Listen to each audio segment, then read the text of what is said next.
The Houthis once again attacked Israel. Israel acted to stop them. At 2:30 a.m. today, air raid sirens wailed across central Israel. Iran's terror proxy in Yemen, the Houthis, fired 2 ballistic missiles. I was one of millions of young and old people who ran to a shelter. Israel's air defense intercepted the threat, but falling debris destroyed a school. Israel struck Yemen less than an hour after the missile alert. Israel disabled all 3 Houthis ports used to import the Iranian missile they fired at us. In fact, Israel's jets were already on the way to take out Houthi terror targets. Why? Just days ago, the Houthis already attacked us with a ballistic missile and a terror drone. Days ago, the Houthis also attacked a U.S. Navy international shipping. The U.S. struck the Houthis too. The Houthis have fired over 200 ballistic missiles and 170 drones at Israel since October 7th. The Houthis say, "Death to America, death to Israel, curse be upon the Jews." We know that they mean it. Our defense minister told the Houthis, Israel's long arm will reach you. The Houthis and their Iranian overlord should know that we mean it. Hamas is being dismantled. Hezbollah's leadership was pulverized. Iran's air defenses were destroyed. If the Houthis or anyone else tries to hurt us, Israel will end their ability to do us harm. The whole world will be safer as a result. You can thank us later. In other news, Human Rights Watch is lying to reframe Hamas's genocidal October 7th war as a genocide of Gazans. Human Rights Watch claim Israel is blocking water, but most Gazan water is, in fact, from inside Gaza. Well, that's absurd. Here's what you need to know. Gazans have lots of water. Human Rights Watch is lying to empower Hamas. Over 90% of water in the Gaza Strip comes from inside the Gaza Strip. Israel only ever supplied less than 10%.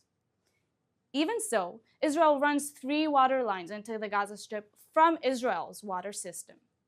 Hamas attacked water pipelines and electric lines running from Israel into the Strip. Israel's soldiers and workmen repaired the lines under Hamas fire. Hamas filmed themselves digging up water pipelines to use as terror rockets.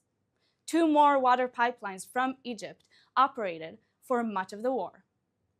Over 50,000 tons of water came in on aid trucks from Israel to Gaza.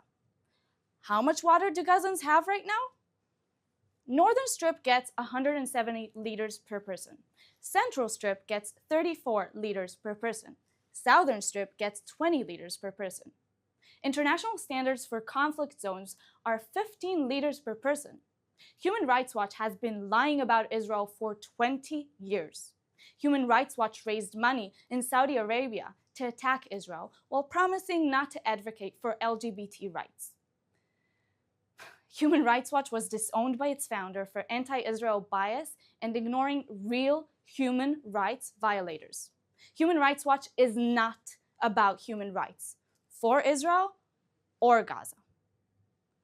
Now, let's take some questions from our audience watching live on social media. Thank you, Maya. Our first question is from Instagram. Media is reporting that part of the Houthi ballistic missile is what destroyed the school last night. How can that be? That's a great question. While the military is still investigating what exactly hit the school, but yes, there's always a chance of shrapnel or even a failure of air defense.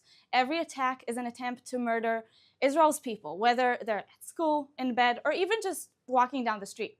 That's why Israel is and always has been acting to counter these attacks that we've been under on 7 fronts by Iran and its terror partners, just like the Houthis in Yemen. Our next question comes from Twitter. There are lots of reports about a hostage deal. What can you tell us about this? Well, we're all hopeful for good news, and Israel's minister have said that a deal could be close, but a lot of the reports are from Hamas, and we should be very mindful of their cruel psychological warfare directed at us all. One Hamas report did mention that the desire to be sent to Qatar or Turkey, That's very telling. Qatar and Turkey host Hamas leaders while working with NATO and the West. Please tell your leaders to pressure Qatar and Turkey to release our hostages from Hamas captivity. Our next question comes from Talia on Instagram.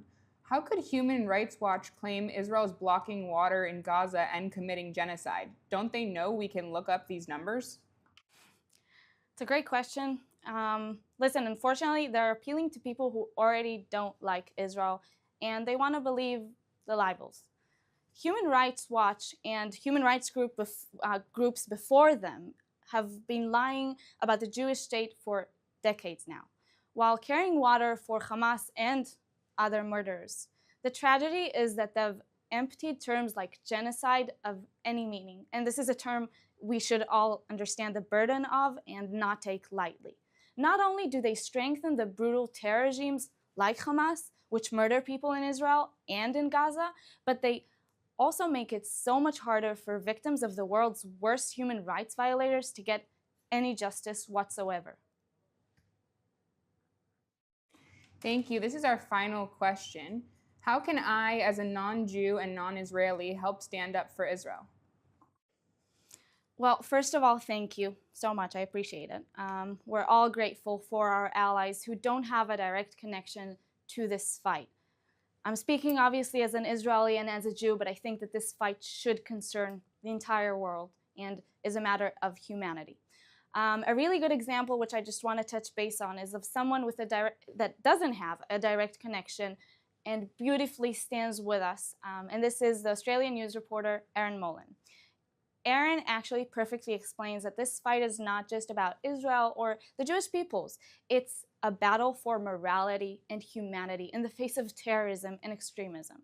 So just like Erin, I urge all of you and all of our allies to be loud members of the silent majority who side with us, and to please stand up and be proud that you're on the right side of history. So that is all we have time for today. Thank you so much for watching. And please remember, there are less than 2 weeks left to make your end of year gift. A generous donor, and I'm very excited to pronounce this, a generous donor is matching every donation up to $180,000. This way, you double your impact. So please support the Israeli Citizen Spokespersons Office and help us to combat the misinformation, empower allies, and ensure Israel's story and the Jewish people's story is heard loud and clear around the world. Don't miss this chance because every dollar counts. Twice. Click the link in our bios and make your contribution. Thank you for tuning in. We'll be back on Sunday at 3 p.m. Israel time, 8 a.m. EST.